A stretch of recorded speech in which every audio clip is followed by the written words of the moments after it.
now that we're done with our warm-up, our first pose of class will be dolphin. Dolphin helps build your shoulder strength. It also helps you figure out exactly how you want your forearms to be placed when you're going into a headstand. It also gets you used to having your hips up so that once you start working up into a headstand, you're used to having your hips elevated. Teaches you how to walk your feet in.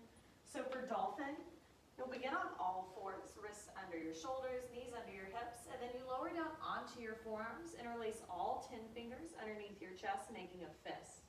Making sure that your elbows aren't out too wide and they're also not in too narrow, trying to keep them directly underneath your shoulders.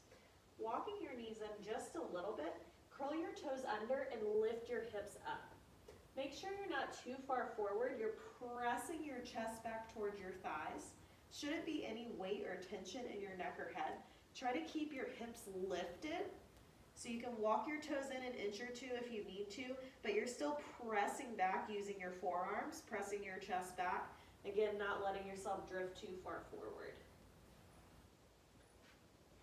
So for dolphin, lowering down onto all fours.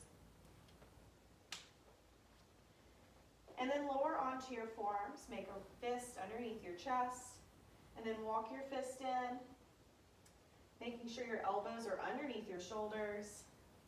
You can walk your knees in just a smidge, curl your toes under, lift your hips up, and press back.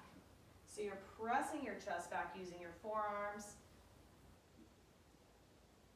You really feel this in your shoulders, building shoulder strength. Keep your hips lifted high. Make sure your knees and feet are about 6 inches apart, about hip width distance, not letting them come in too far.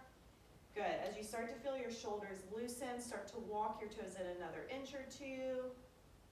If you need, you can take a slight bend in your knees.